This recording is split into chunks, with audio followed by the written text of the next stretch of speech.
हर हर महादेव। सभी भाई बहनों को मेरा प्यार भरा प्रणाम। कैसे हैं आप सब? कमेंट सेक्शन में ज़रूर से बताना और मेरी वीडियो कहाँ से सुन रहे हैं ये भी बताना, ताकि मैं आपका दिल से धन्यवाद कर सकूं। आज मैं आपको जितिया व्रत की पारण कथा सुनाऊंगी। यह कथा आपको बहुत ही आनंदित कर देगी। यह बहुत ही आपकी जो भक्ति भाव है उसको बढ़ाने वाली कथा है। इसीलिए मैं आपसे उम्मीद करती हूँ कि कथा को बीच में छोड़कर न जाएं, कथा को पूरा अवश्य सुनें। एक समय की बात है, एक माता पिता की दो पुत्री थी। दोनों पुत्रियों को माता पिता ने बहुत ही प्यार से पाला। एक जैसा खिलाया, एक जैसा पिलाया, एक जैसा पहनाया। दोनों को बहुत ही प्यार और दुलार से बड़ा किया। अब दोनों के विवाह का समय आ गया था। बड़ी बहन का नाम जमुना और छोटी बहन का नाम जतिनी था। दोनों बहनें बहुत ही अच्छी थी, लेकिन जो बड़ी बहन थी जमुनी, वह दिल की थोड़ी सी कठोर थी। उससे दूसरों की खुशी सहन नहीं होती थी। माता पिता ने दोनों की शादी एक ही घर में तय कर दी थी, तो वहां जाकर वो जेठानी और देवरानी भी बन गई थी।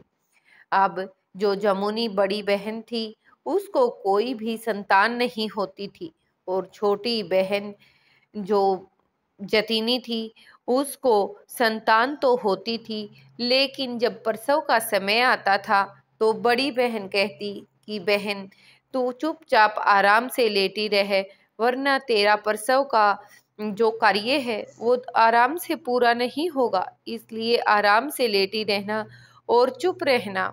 और जैसे ही उसका बच्चा जन्म लेता, वह उसका गला दबाकर वहीं पर मार देती थी।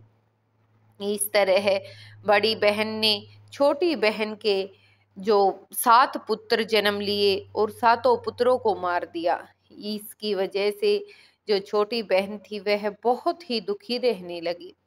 वह हमेशा सोचती, ना जाने मैंने कौन से पाप किए हैं, किसका दिल दुखाया है जो मेरे साथ ऐसा हो रहा है। संतान को जन्म तो देती हूँ, लेकिन उनको गोद में खिलाने का पिलाने का सुख नहीं प्राप्त कर पा रही हूँ। अब तो जो बड़ी बहन थी वह हर जगह यह कहती फिरती कि पता नहीं कैसी है मेरी बहन, अब अपने बच्चों को पैदा होते ही मार देती है। बच्चों को मारने वाली है, पैदा भी करती है और मारती भी है। सब उसको डायन डायन कहने लगे थे। कोई भी उससे बात नहीं करता था। ना गली में कोई उससे बात करता, ना परिवार में कोई उससे बात करता। इसकी वजह से छोटी बहन बहुत ही दुखी रहने लगी। अब एक दिन बड़ी बहन ने छोटी बहन के पति को भी सिखा दिया कि यह तो पुत्रों को जन्म भी देती है और मार भी देती है। इससे अच्छा तो तुम्हारे नसीब में संतान का सुख तो है, तुम दूसरा विवाह कर लो, क्या पता दूसरी पत्नी अच्छी आ जाए। उसके पति ने भी हामी भर दी, कहा सही कह रही हो, शादी को इतने वर्ष बीत गए, अगर एक तरह से संतान ना हो तो भी सब्र कर लिया जाए, लेकिन यहाँ तो मुझे संतान भी होती है, पुत्र में रूप में भी होती है, और मेरी पत्नी उसे मार देती है। जब यह बात छोटी बहन ने सुनी तो वह बहुत दुखी हो गई। रोती बिलखती अपने घर की तरफ निकल पड़ी। वहां पर जाकर अपने माता पिता, भाई भाभी को सारी दुख भरी कहानी सुनाई। कहा कि अगर मेरे पति ने दूसरा विवाह कर लिया तो मैं किसके साथ रहूंगी, मुझे कौन सहारा देगा। तब माता पिता ने कहा, देखो बेटी, माता पिता के घर से तो बेटी की डोली उठती है, अर्थी तो उसके पति के घर से ही उठती है। इसलिए इस कार्य में हम तुम्हारी कोई भी सहायता नहीं कर सकते हैं। तुम जाओ, लौट जाओ अपने पति के घर, या तो अपने पति को समझाओ, या फिर आप अपने घर, उसी घर में जैसे भी तेरा गुजर बसर हो वैसे रहना, हम इसमें कुछ नहीं कर सकते। बेचारी बहुत ही दुखी मन से रोती बिलखती वापिस अपने घर को आई। घर आकर अपने पति से बात की, उनसे कहा कि आप मुझे 1 साल का समय और दे दीजिए। अगर 1 साल में मैंने आपकी पुत्र प्राप्ति, संतान प्राप्ति की कामना को पूरा न किया, तो आप मुझे घर से निकाल देना। मैं बच्चों को जन्म तो देती हूँ, लेकिन वो पैदा होते ही मर जाते हैं, इसमें भला मेरा क्या दोष? मैं भी तो चाहती हूँ कि मैं अपनी संतान को अपनी गोद में लूं, उनको खिलाऊं, ममता वात्सल्य दूं, लेकिन मेरा इसमें क्या कसूर? आप ही बताइए। जब उसने ऐसे करुणामयी स्वर में कहा, तो उसके पति को भी दया आ गई। उसके पति ने कहा, ठीक है, मैं तुम्हें 1 साल का समय देता हूँ, शायद इस बार तुम मुझे संतान का सुख दे सको। अब दोनों की हामी हो गई। ऐसे ही जितिया का दिन था। जितिया का दिन आया। जितिया के दिन के समय वह गंगा के किनारे जाकर बैठ गई। वहां पर कथा वाचक कथा कह रहे थे, तो उनकी कथा को सुना। उनकी कथा को सुन रही, झरझर आंखों से आंसू बह रहे और बैठी बैठी सोच रही, देखो भगवान ने मुझे कितनी खुशियां दी, मुझे 7 पुत्र दिए। देखो जितवाहन बाबा की कृपा, मेरे 7 पुत्र फिर से मर गए। मैं पुत्रवती होकर भी अभागी ही रह गई। मैंने अपने पुत्रों को अपने स्तनों से दूध तक नहीं पिलाया। कैसे कैसी माँ हूँ मैं तो बड़ी अभागी माँ हूँ। ऐसे सोचते विचारते पूरी कथा को सुन लिया। सब ने अपने व्रत का पारण किया, नदी में स्नान किया, व्रत पारण किया, लेकिन वह जो छोटी बहन थी, वह व्रत पारण करके वही गंगा किनारे बैठी रही। सब लोग अपने घर जा चुके थे, क्योंकि गर्मी बहुत ज्यादा थी, धूप कड़ाके की पड़ रही थी। लेकिन जो छोटी बहन जितनी थी, वो वहीं पर बैठी थी। बैठी बैठी झरझर आंसू गिराई जा रही थी। यह देखकर यह बातें सोचकर उसने सच्चे मन से और हृदय से प्रार्थना की, हे भगवान, अगर मेरी यह जो भक्ति है, अगर यह कुछ भी सच्ची है, तो आप कृपा करके मुझे दर्शन दे। जितवाहन भी इधर उधर ही घूम रहे थे।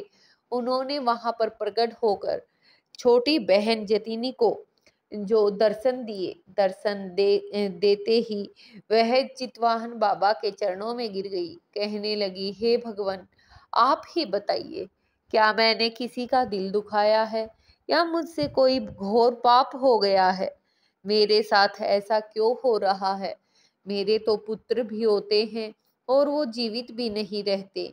मेरे व्रत में कोई कमी है या फिर क्या कारण है? आप मुझे ये सब कहिए। इस पर जितवाहन बाबा ने कहा कि देखो पुत्री, तुम्हारी कोई भी गलती नहीं है, और मैंने तो तुम्हें पुत्र प्राप्ति का, तुम्हारा जो व्रत में दृढ़ संकल्प होता है, उसको देखकर वरदान दिया है, और मेरी कृपा से तुम्हें 7 पुत्र भी प्राप्त हुए हैं।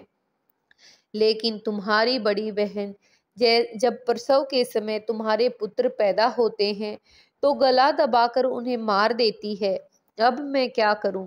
इस पर जो छोटी बहन थी उसने कहा, हे भगवान, आप ही मुझे कोई रास्ता बताइए, कुछ तो कीजिए। अब तो आपके भक्त के ऊपर सारी बात आन पड़ी है।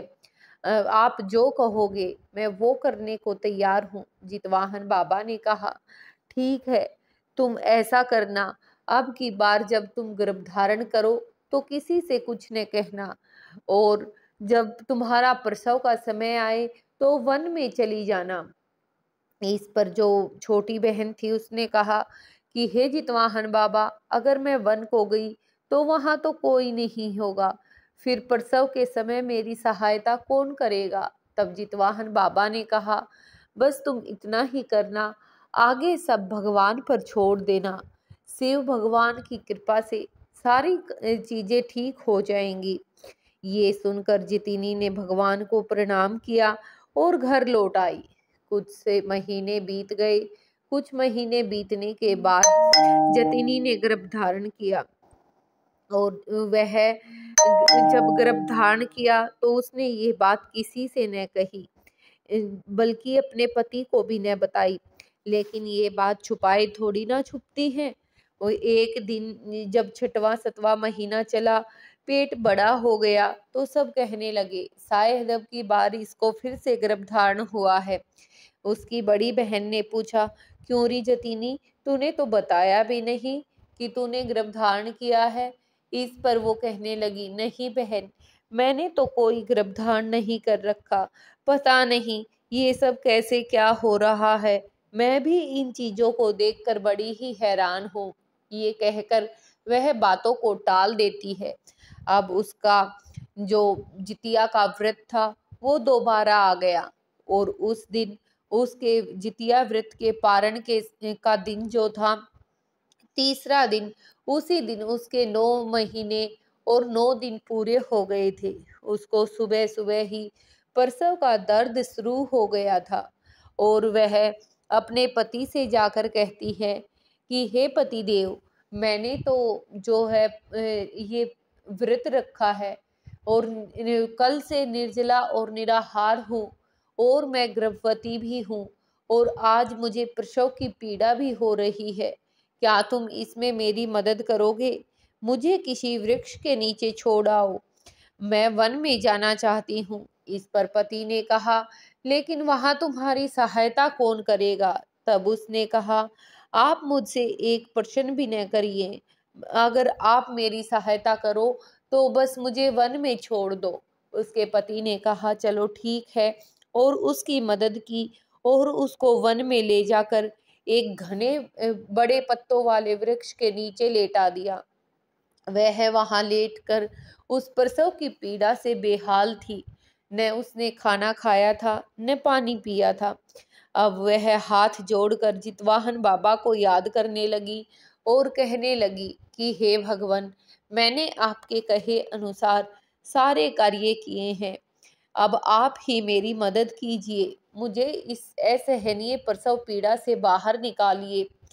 अब जितवाहन बाबा ने उसकी पुकार सुनी और वह माता वनसती के पास गए।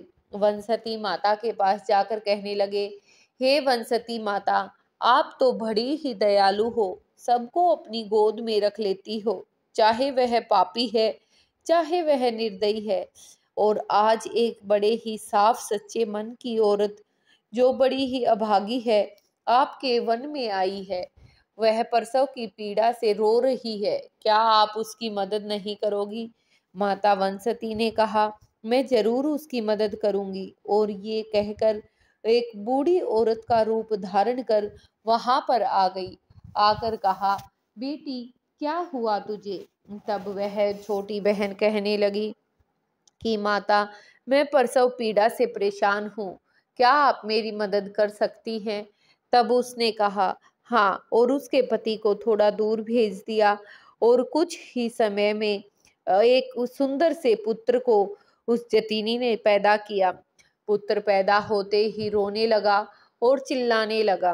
उसके पति के कानों में यह आवाज गई तो उसकी खुशी का कोई ठिकाना न रहा। वह भी दौड़ा दौड़ा वहां आ गया और आकर पूछा, क्या हुआ है? तब बूढ़ी माई ने कहा, मुबारक हो बेटा, तुम्हें पुत्र प्राप्त हुआ है और यह तो बहुत ही शुभ समय पर आया है। आज तो जितिया का जो पारणा समय चल रहा है, उस समय तुम्हें पुत्र की प्राप्ति हुई है। पुत्र को देखकर उसके पति की खुशी का कोई ठिकाना न था। वह बहुत ही खुश हो गया था। अब वनसती माता ने कहा, बेटी तुम यहाँ से नहा धोकर और कपड़े अच्छे से लगाकर घर चली जाओ और घर जाने के बाद अपने पुत्र को कुछ दिन तक किसी को मत दिखाना। जब ये बात उसके पति ने कही तो वह भी थोड़ा सा हैरान हुआ, लेकिन माता वनसती की बात सुनी, उनको प्रणाम किया और अपनी पत्नी और बच्चे को लेकर घर आ गया। जब वह पत्नी और बच्चे को घर लेकर आया तो बड़ी बहन तो हैरान और जलन के मारे पांव तले से जमीन निकल गई। वह भाग कर गई और जाकर छोटी बहन के ऊपर चिल्लाई कि ये सब क्या है, तुम बच्चा कहाँ से लेकर आई हो? तब उसने कहा, बहन यह मेरा ही बच्चा है, मुझे आज सुबह से ही प्रसव पीड़ा हो रही थी। तब उसकी बहन ने कहा, तो बाहर क्यों गई, घर में ही प्रसव क्यों नहीं किया? तब छोटी बहन ने कहा, बहन तुम तो जानती हो यहाँ पर मेरे 7 पुत्र मर चुके हैं। अगर मैं इस पुत्र का जन्म भी यहाँ पर करती और प्रसव के समय यहाँ रहती तो शायद मेरा 8वां पुत्र भी जीवित न रहता। यह सुनते ही बड़ी बहन रोने और चिल्लाने का ड्रामा करने लगी कि तो क्या तुम मुझ पर लांछन लगा रही हो कि मैंने तुम्हारे पुत्रों को मारा है, और बुरी तरह रोने लगी और चिल्लाने लगी।